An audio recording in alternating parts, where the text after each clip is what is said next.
Golden State Media Concepts bring you Book Review Podcast, a haven for bookworms of all ages and the widest genres, from mystery to memoirs, romance to comedy, fantasy to sci-fi. If you love to read, this is a podcast for you. It's the Golden State Media Concepts Book Review Podcast.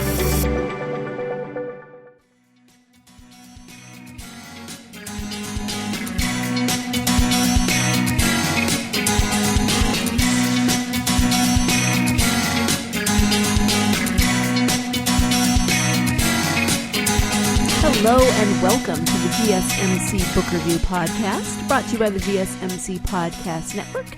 I'm your host, Sarah, and it's Tuesday, so I spent part of my weekend talking to another author, which is a very cool way to spend a part of your weekend.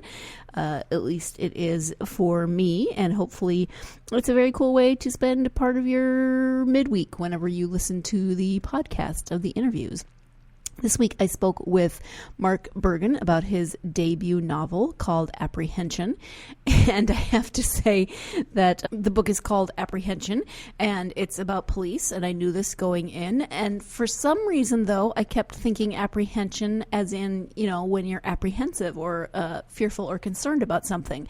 And then there was a chapter called Apprehension, and they were talking about arresting a suspect or bringing someone in, what have you, and I was like, oh, apprehension. And that's just my confession to you that I was having a moment of completely thinking of the wrong word, although there could be some apprehension in this book as well for various reasons, so it could be a play on that word and its multiple meanings. At any rate, the book follows the story of Detective John Kelly. He was a pro until his niece was murdered right before his eyes. Now Kelly must hide his one shocking secret and criminal act of vengeance when fellow detectives digging in another case can end Kelly's career and send him to jail. Kelly must ignore this looming threat and focus on protecting a boy from his pedophile father. Except the hotshot defense attorney is his new girlfriend, Rachel Cohen, who shares wonderful news but hides her duty to destroy him on the stand. And she can't reveal she's investigating a twisted team of drug cops. While his friends work in secret to save him, Kelly is forced to the breaking point and beyond.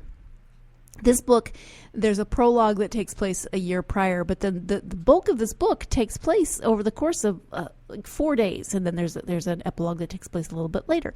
But the bulk of the book takes place over 4 days, and these are some crazy action-packed days. I mean, everything that John Kelly goes through, everything that pretty much all of the characters go through, because there's different elements of the story that you see through different characters' eyes or through a different lens, and it's a fascinating look at police work, police life. It does take place in 1988, so it's also a fascinating look at police work in a time before cell phones, before desktop, laptop computers, etc., before the internet. So a fascinating look at a period of history that's not that far past, but still far enough past that we tend to forget some of the conveniences we have now. But just the amount of action in the book, and I mean that in terms of both like physical action, the action of a car chase or a drug bust or an arrest or what have you, as well as the emotional action of the book. There's a lot of things that happen in terms of the relationships and how the main character and some of the secondary characters are navigating those relationships, how everything is all intertwined. I mean, John Kelly, the main character, is a police officer. He is dating the public defender so they obviously come across each other, against each other in court. This has an effect on their relationship, as does a few other aspects of their relationship that you find out throughout the 4 days. I mean, it kind of makes me tired just thinking about it in these 4 days. Wow. At any rate, it is quite the full set of 4 days. And rather than me continuing to ramble on about those 4 days and about this book, we should turn and find out what Mark would like to say about his own book. Before we get to that interview, I do have copies to give away, so stay tuned until the end of the podcast to find out how you might enter to win a copy of Apprehension by Mark Bergen. In the meantime, let's go ahead and turn now to that interview with Mark. Hi, Mark. Thank you so much for joining me on the podcast. Hi, Sarah. Thank you very much for having me. I am very excited to have you here to talk about your new book, Apprehension. Before we get to the book, though, if we could get to know you a little bit, that would be great if you could share something about yourself. Sure. This is my first book. I retired police officer. I retired 6 years ago. I had to retire. I'll get to the story on that in a little bit. I had been a newspaper reporter before that. Was born and grew up in Philadelphia, and I'm now in Alexandria, Virginia. Okay, thank you for that. So, can you give a quick overview of the story in Apprehension? The theme of Apprehension is police stress and the effects that it has on officers, leading them almost to the point of suicide. It's the story of a detective named John Kelly and the 4 best and worst days of his life. We meet him while he is preparing to go to trial to send away a pedophile who was about to prey on the man's own son. So Kelly needs this trial to protect the kid. But while he's getting ready for this, he learns that a stupid and terrible thing that he did about a year ago is about to be unearthed. It'll probably cost him his job. It may send him to prison, and there's nothing he can do to stop it. So he has to continue with his trial prep. And another wrinkle in this trial is that the defense attorney is Kelly's secret girlfriend. They've just sort of started together, and she has both a wonderful secret to tell him right now and a terrible secret she has to spring on him at trial.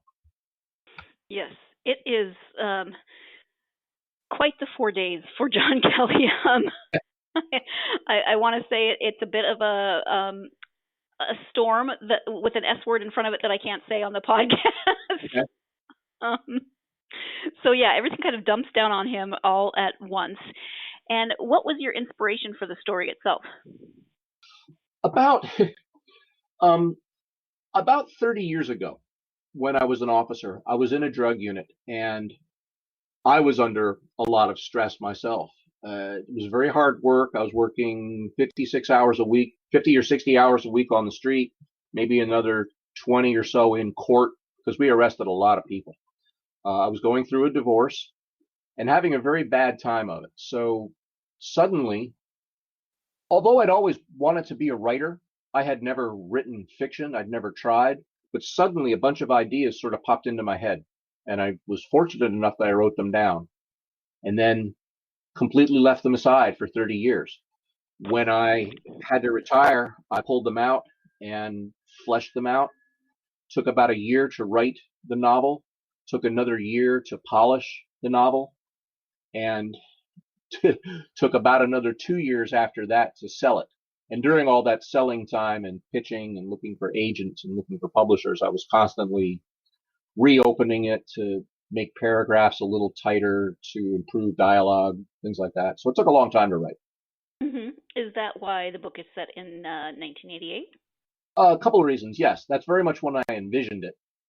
If anybody in the book had cell phones, none of the conflicts would occur. So I had to write it before cell phone time. In fact, one time I sat down and rewrote it to bring it up to modern times, and everybody was either constantly dropping their phone or leaving it behind, or the battery died and it read stupid. Also, I very much wanted it to be a realistic book. I wanted it to be as true as fiction could be. And a key twist in the story deals with a certain law about parental abduction, and how that law was framed changed right after 1988. So I wanted to set the book at a time when what I was describing was true. Hmm. And this really has nothing to do with the story itself, but what part I laughed at the scene where John, the main character, was having a bit of a meltdown, and he he thought about picking up the green Selectrix typewriter, um, That's and another. smashing it. And first I was laughing at the Selectrix typewriter, which you just don't see anymore, and then also I was laughing because he was like, but he liked that typewriter, so he didn't do it. Well, that's one of the very true stories. I love Selectrix. I was a newspaper reporter for 4 years, and we used Selectrix a lot. I just like the rhythm of it. But that's another reason why I couldn't make it modern times. I would have had to get rid of that little moment, and I like that moment. Yes, yes. Thank you. So let's talk a little bit more about the protagonist, John Kelly. He basically goes by Kelly throughout the book. What about him do you think might resonate with readers? I hope that my fellow cop readers will read this book and be able to say, yeah, that's really what it's like out there. That's what we go through. As long as I've envisioned it, and in all of my writing, I wanted this to be a book that cops would see as true, or at least truthful, that they might be able to share with their family and say, hey, you want to know what we go through? This is a book that kind of describes it. And maybe someone who's thinking about becoming a cop can read it and maybe have a better handle on what to avoid as they go through their career. Mm-hmm. Did you have friends who were cops who were beta readers or anything?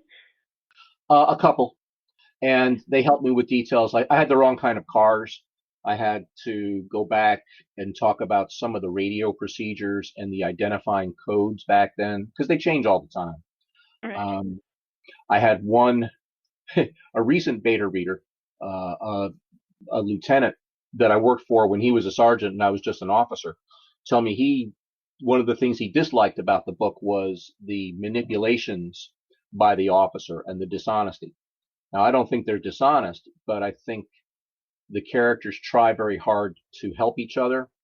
It's not that thin blue line that gets a lot of media attention. Nobody's out and out lying for each other or covering things up. They're just seeking to make sure everybody has the best help they can get, try and slant things to help the officers. Right. Right. So a lot of this is from your own experience being a police officer. Did you do particular research, maybe just to refresh your memory, or was there any other kind of research you did? It was almost all memory refreshment. Most of the story just popped out of my head. It's all fiction, but there are a number of scenes that are true. The witch doctor is a true story. With the names changed. Okay. Some of the other events, everything in the book could have happened, and some of it did. I have to make clear the magnets didn't happen. I won't talk about what the magnets are. People can read it, but what I described we did with magnets, we didn't actually do. We talked about it, but we didn't do it. Mm-hmm. Well, that's probably good. Yeah, the witch doctor story, I don't want to give it away, but it was fascinating, a little bit funny, and also just like, wow. The criminal justice system is very big and very complex and very diverse and very busy, and things get lost. So maybe the witch doctor just sort of helped things get lost. Right. There's never been an explanation for what actually happened in the real case that's based on. So. Wow. That's fascinating. But let's go ahead and take our first break of the podcast. When we come back, we'll talk about more of how Mark went about writing some of the autobiographical elements of the book, what's fictionalized, what maybe happened to him, maybe happened to other people. So stay tuned. You're listening to the GSMC Book Review Podcast, and I'll be right back. Want to know the latest and hottest music hitting the airwaves? Don't be left out. Listen to the Golden State Media Concepts Music Podcast. Keith keeps you on the loop with everything you need to know from pop, rock, hip-hop, and the top 40. And we'll throw in news of your favorite artists, concert and tour dates, and so much more. Listen no further, because this is the gold standard in music podcast.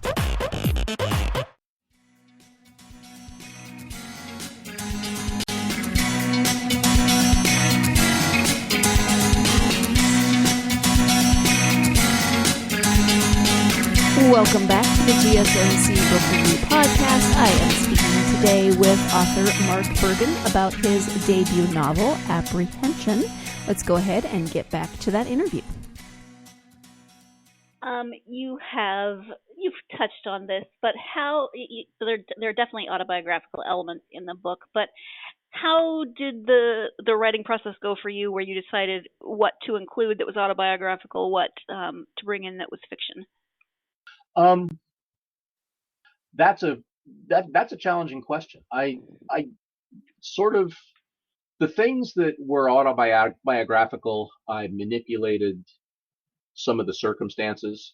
Very, very little of it is truly autobiographical, but many of the things happened to officers around me, or that I learned of by talking with officers. So it is all fiction, but much of it's true. The officer, there's a description of an officer being robbed while on a drug operation. That happened. That was a shock to us all when that happened.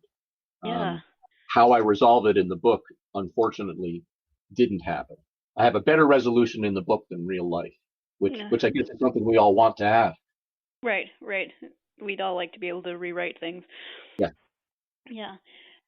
You mentioned at the beginning the stress level that can often lead to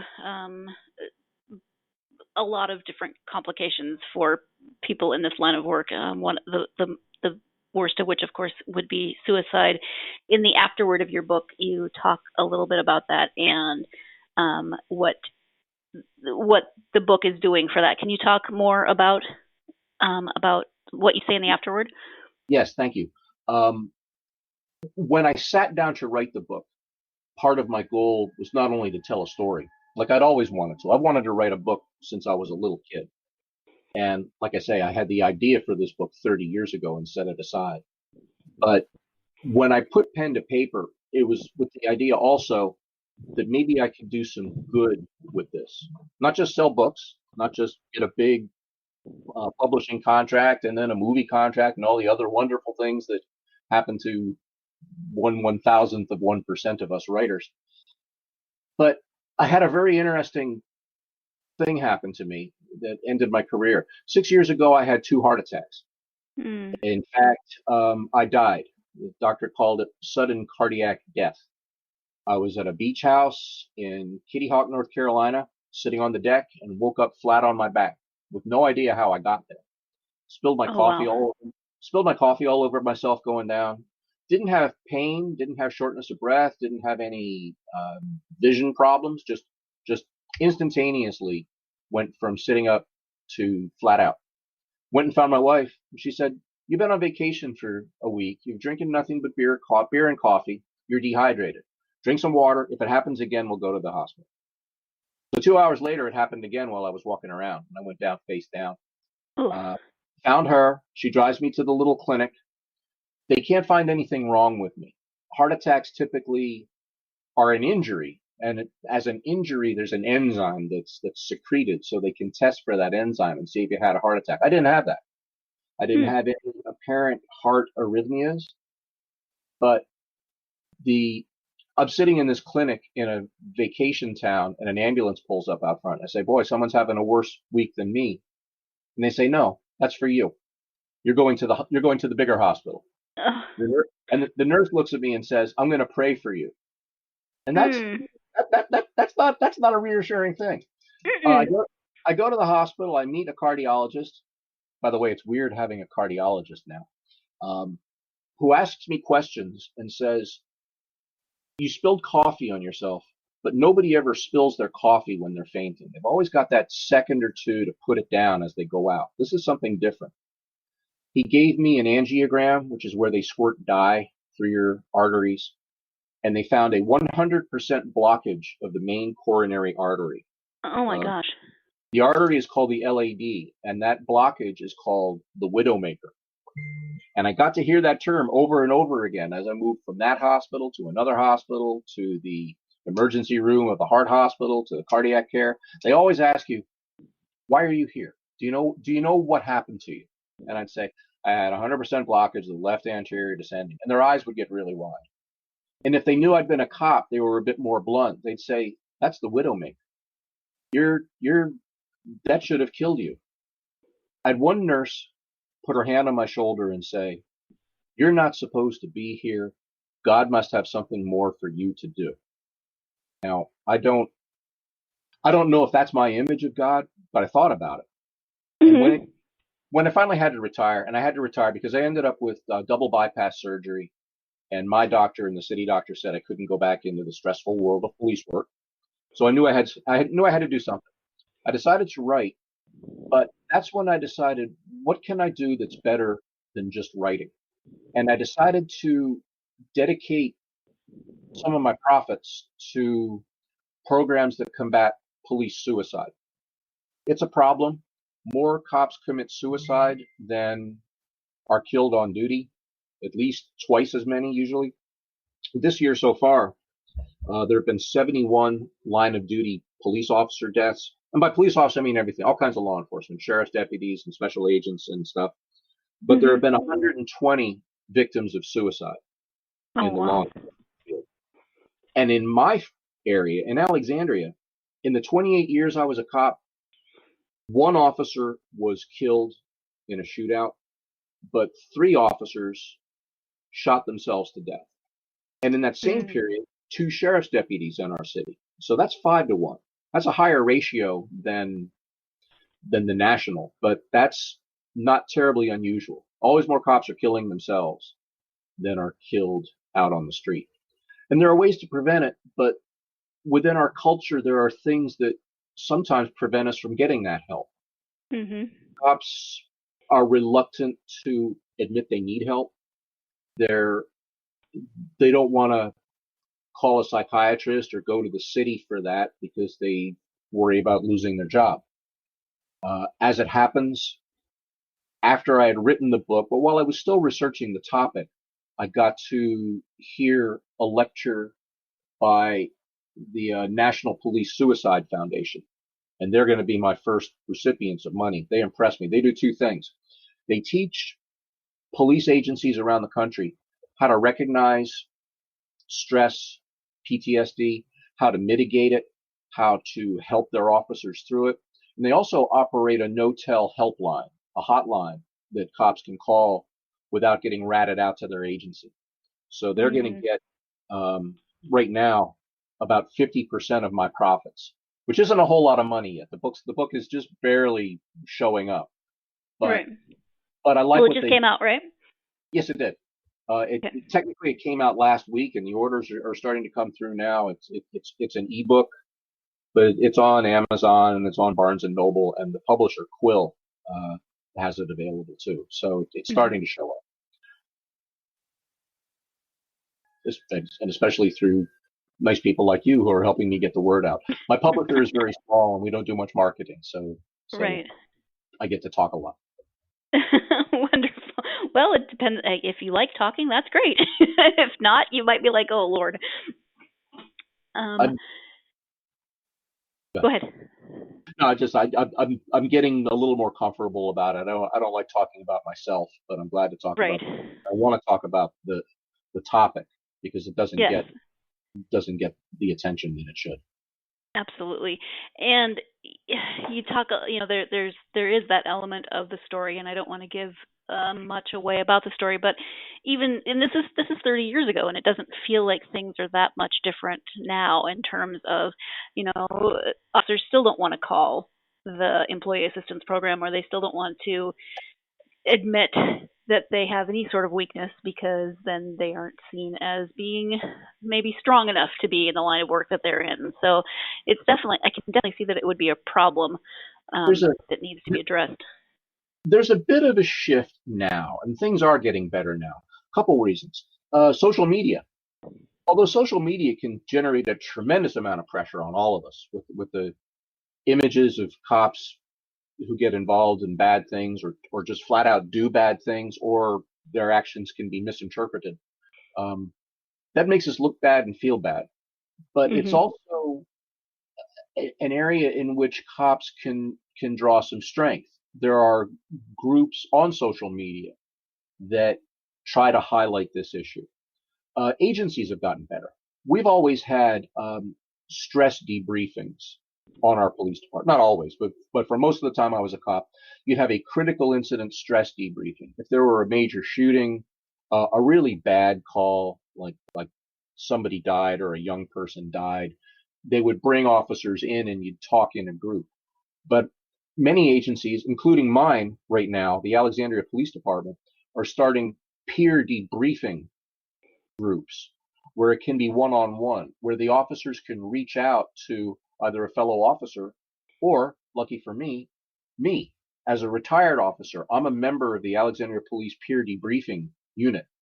So someone who just had something terrible happen, maybe even an off-duty thing, maybe they're going through a divorce, they can call and talk to me, and because I'm outside the chain, I don't have to report back and either get them in trouble or make trouble there. So departments are moving toward improving. I'm hoping this book lets me talk to a lot of police agencies and sort of spur them on or be a catalyst for talking about these issues. Mm-hmm. That's really wonderful. Thank you so much for that. So you retired and you started writing. Are you working on another book? Do you have an idea for another book? How's that working? I've got about 6 ideas for other books. I'm about halfway through the second book. When I was writing the first, ideas would constantly pop into my head. I'm the kind of person, I carry around a notebook and a pen, and I'm constantly jotting things down. Ideas would pop in, and I could use them in apprehension. But some parts wouldn't quite fit in there. So I just write them down as notes, and I put them on a computer file and look at them later. And they became the plot for the second book that I'm working on now. And I actually have at least 2 more books in process with these same characters. Okay. Not exactly a series, since the first one does take place in 1988. And I hope my readers can jump back that far, because the people are all the same. There are only a couple of different technical differences between back then. The second book is going to take place 12 years later, 13 years later, right after 9/11. And it's going to have nothing to do with 9/11 other than the officers and the department will be going through the changes that all of law enforcement went through right after that terrorist act. Right. The different ways to deal with the public, the different things we were experiencing. And as it happens, Alexandria, being only 5 miles from the Pentagon, we had a big impact. That day, I wasn't scheduled to work, but I ended up working at the hospital for crowd control for what we anticipated to be people coming to give blood to support the medical efforts. We all changed the way our shifts work. We went to 12-hour shifts. I was working midnights. That was another set of pressures. The second book isn't going to be about pressure. Oddly enough, the second book is going to be about faith and religion and God. My character survives a horrendous shooting, a shooting that should have killed him. There's no reason for him to be alive. And people around him start to think maybe he's touched, maybe he was blessed, maybe he was protected. And again, like I said with me, that doesn't necessarily fit his image of how God works, but he starts to wonder. Mm-hmm. And it's a typical mystery. There's an investigation he's going through. There's a defense attorney who has her own subplot within it. I like to weave a lot of characters together and bring them bring them all together in the end, moving along a similar path, but taking different viewpoints of the issues. Hmm. Well, actually, that makes me happy because at the end of the book, I was like, okay, well, that's great. We wrapped a few things up, but I still want to know more. So I'm glad that some of those characters will be coming back. That's the most wonderful thing you can say to an author. Maybe you've said that to other authors, but that you like the characters, that you're interested in them, that you want to rejoin them in the future. That's music to my ears. Thank you. You're welcome.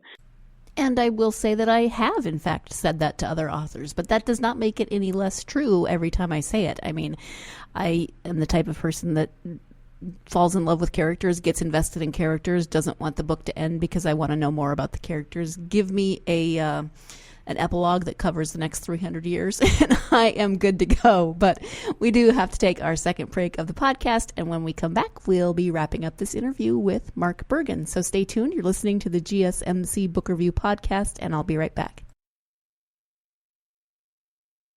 Tired of searching the vast jungle of podcasts? Now listen close and hear this out. There's a podcast network that covers just about everything that you've been searching. The Golden State Media Concepts Podcast Network is here. Nothing less than a podcast bliss with endless hours of podcast coverage. From news, sports, music, fashion, cooking, entertainment, fantasy, football, and so much more. So stop lurking around and go straight out to the Golden State Media Concepts Podcast Network. Guaranteed to fill that podcast itch. Whatever it may be. Visit us at www.gsmcpodcast.com. Follow us on Facebook and Twitter, and download us on iTunes, SoundCloud, and Google Play.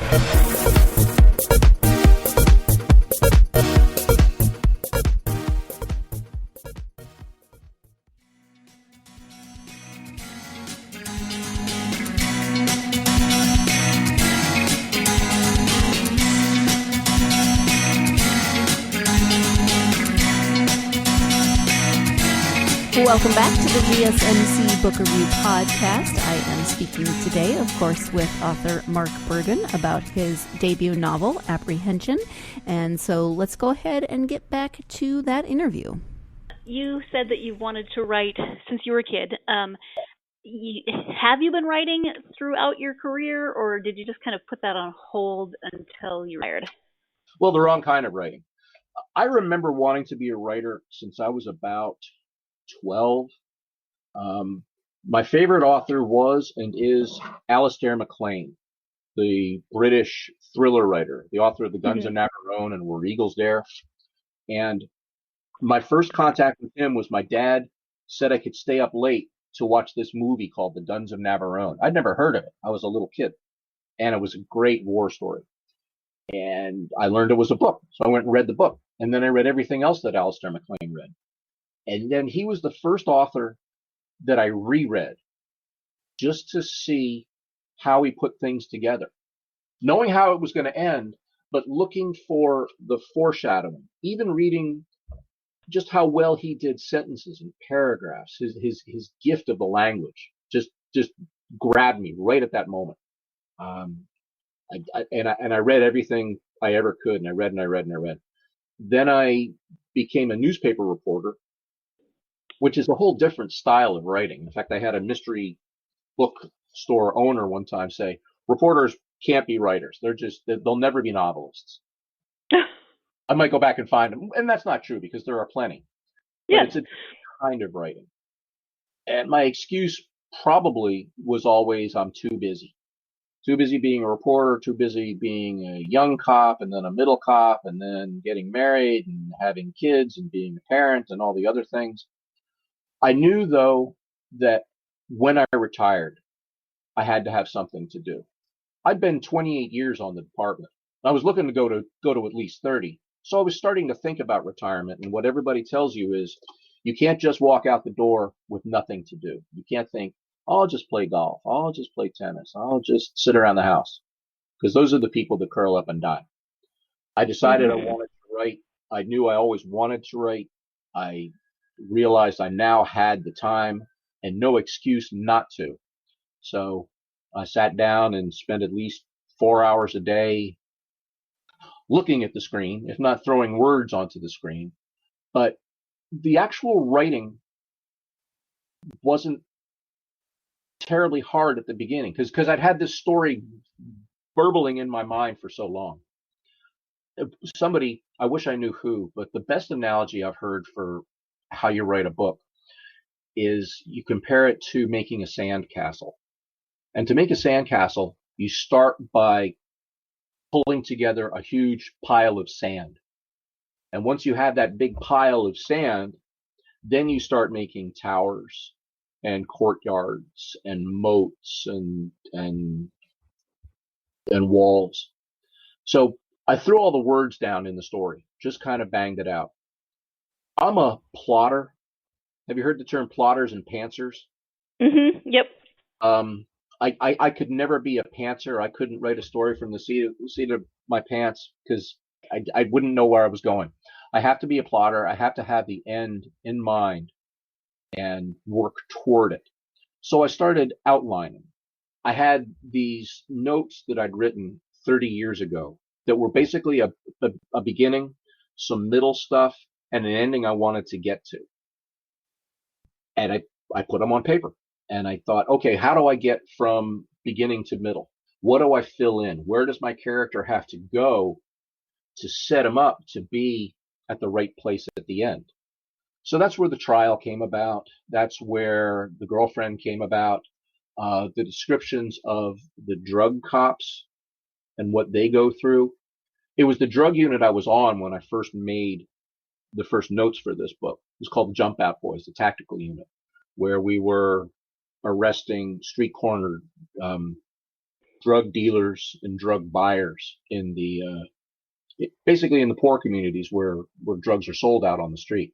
And it was pure Starsky and Hutch. It was all jumping out of cars and chasing people and exciting, but it got to be a drag for a couple of reasons. Nobody thanks you when you're doing narcotics work. There's no community that comes out and says, "Oh, you're doing a great job." If anything, it's the opposite. You've got the grandmothers who come out and say, "Why are you doing that to these boys? It's the only way they have to make money." Which is a little startling and hard to get through. And drug enforcement, we did a good thing because we kept the lid on a dangerous part of the community, or a danger that could build in the community, at a time when it was really, really ripping up a lot of cities on the East Coast. DC had something like 572 homicides in 1988. We had 6. They're right across the river, so we look at them a lot. The drug trade tremendously accelerated the violence in some of the communities. So we kept that down because we could have been anywhere. We were jumping out all the time. There were 5 different neighborhoods that we could operate in on any given night, and we usually hit at least 2 of them a night, making 2, 3, 5, 8 felony arrests each night, and they all end up in court, so you're there. But at the end of 2 years on that unit, when I found myself arresting some of these guys for the 3rd time, where I'd gotten them convicted and sent to prison the first time, and they come out after a short sentence, do the same thing, I send them again. They come out, do the same thing, and I send them for the 3rd time. I kind of decided that all I was doing was giving a bunch of kids felony records. I wasn't really stopping them or the drug trade in the city. I wasn't helping. It had to be done, but I didn't want to do it anymore. So I went back to being a regular patrol officer and did all the other good stuff that the cops get to do. Became a sergeant, was a public information officer, was a training officer, became a sergeant, became a lieutenant, and I was a lieutenant when I retired. So out of your experience, do you have advice for aspiring authors? Write. Just write. There's no correct way to write. There's nobody who can tell you this is the path that you must take in order to be a success. Get in front of a computer screen get a notebook, get a spiral notebook and write some ideas. Have faith in yourself. I had no idea whether anything I was writing was going to be any good at all. And my first beta readers, my family, of course they love it because they're my family. What are they going to say? Mhm. But people did eventually give me some good feedback and support. But you're not going to have that at first. You're just going to have you, a brand new writer, sitting alone somewhere, scribbling, putting ideas down, and wondering whether they're any good. They are good. They're your ideas. They're valuable. They're wonderful. Stick with them. And then at some point, screw up your courage and show them to somebody else. There are writers groups in every community, and social media lets you connect with them more easily. The library, your local library might have a writers group, or your favorite English teacher from high school, or your neighbor who's a big reader, or the librarian. Somebody can look at what you're writing. So you have to prepare yourself for that and steel yourself for that and hope that it's a positive experience. But it should be. They're your thoughts, and anybody can write. If I can write and get a book published, anybody can write. Thank you. You mentioned Alistair MacLean as your favorite author. Do you have other favorite authors or genres when you read?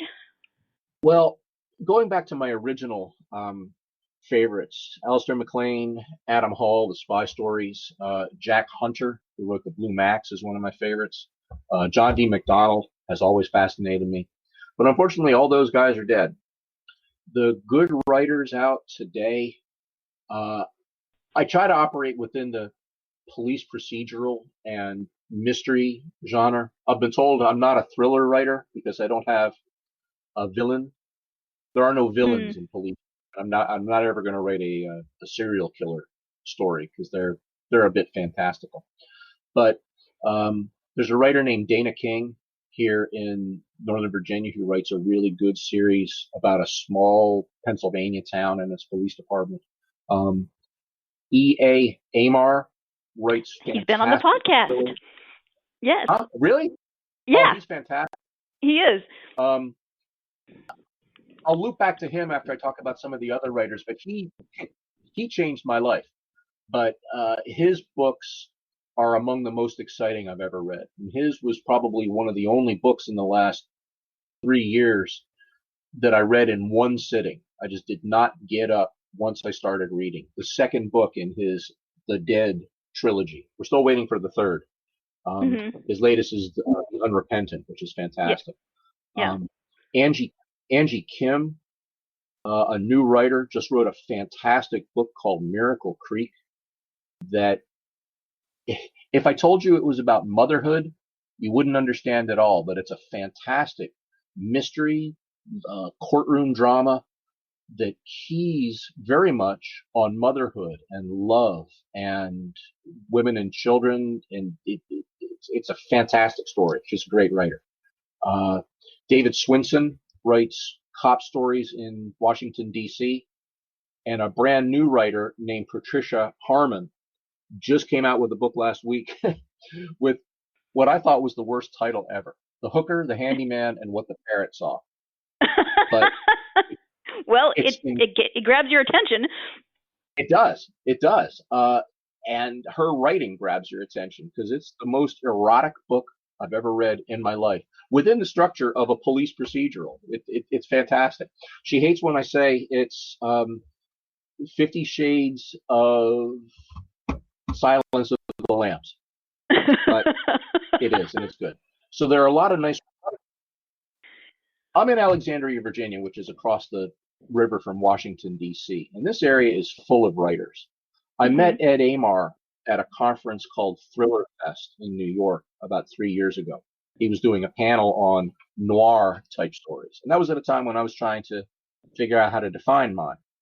And he was there, and he had mentioned that he was in D.C., and I talked with him after. He invited me to an event called Noir at the Bar, which we have around here, where writers will read a short selection, either written for the event or a piece of their upcoming book. And I got to know writers. And the writing community is fascinating. Everybody's in competition with each other, but they're not in any way competing. There are lots and lots of books out there, and just readers don't buy one book. Readers buy lots of books. So we can all pull together, and they've been really supportive. They've talked me through. They've helped me with some issues with trying to find an agent, trying to find a publisher, just trying to keep working when you're stuck in the story and the other one doesn't seem to be going anywhere. Yeah, it's great. Wonderful. Yeah, I've heard you're not the first that has talked about that community out there, so that just sounds wonderful. It's nice to be in an area that has so many other authors. Mm-hmm. Yeah. I know you have a website, so if you can tell us where to find your website and where people can find you on social media, if you have it. I do. I'm on Facebook. I think I'm Mark Bergen 54, but I also have a Mark Bergen Writer Facebook page that I only started a few weeks ago, so it's not really well populated. I haven't quite figured out how to separate my personal persona from my writing persona, and I want to do that more. I have a website called markbergenwriter.com that was a blog site I started about 2 or 3 years ago, wrote about 15 items and forgot about it until about a month ago. I just wrote something new, and I'm trying to revitalize that. I can be reached on my website, which is in the back of the book, so I'm trying to encourage people to write to me from that. If they don't like the book, I want them to tell me. If they do like the book, they can tell somebody else. But right. My email is bergenwriter@gmail.com. And Bergen is Bergin. None of this Candace Bergen with an E stuff. Okay. You got it wrong. Good to know. And then we've talked about a bunch of things today, but is there anything that we haven't covered that you would like to highlight, either from your book or writing in general? Gee, that's a very wide play. It is, but just in case there was something you're like, shoot, I really wish she'd asked me that. Nothing I can think of right at this second. I think you were kind enough to give me questions that let me talk about my cause, if you will, the suicide prevention, describe the book a little bit, talk about the ones that are coming, talk about some of my friends who have also not also written great books, but they've written great books, and they're also writers. I can put it that way. Mm-hmm. Okay. Well, if you're anything like me, you'll think of something like 2 hours from now, but that's just me. So thank you so much for being a guest on the podcast. I really enjoyed speaking with you. It was very much my pleasure. Thank you. Thank you for your interest. Once again, thank you so much to Mark Bergen for taking the time to speak to me about his debut novel, Apprehension. I very much enjoyed our conversation. I am grateful, as always, to all the authors who take time to come onto the podcast. Grateful, as always, of course, to you, my listeners. And if you are interested in this book and would like to enter to win a copy of it, you can do so by going to our Facebook, Twitter, or Instagram pages, so GSMC Book Review social media pages, and commenting on the post that has this episode, which is episode 174, obviously interview with Mark Bergen. So GSMC Book Review, Facebook, Twitter, or Instagram, comment on this post, episode 174, and you will be entered to win a copy of Apprehension. Thank you so much for joining me for this interview, this episode. I hope you'll join me again next time. Hope you're having a wonderful week, and that you take some time this week to go out and get yourself lost in a good book. You've been listening to the Golden State Media Concepts Book Review Podcast. part of the Golden State Media Concepts Podcast Network. You can find this show and others like it at www.gsmcpodcast.com. Download our podcast on iTunes, Stitcher, SoundCloud, and Google Play. Just type in GSMC to find all the shows from the Golden State Media Concepts Podcast Network. From movies to music, from sports to entertainment, and even weird news. You can also follow us on Twitter and on Facebook. Thank you, and we hope you have enjoyed today's program.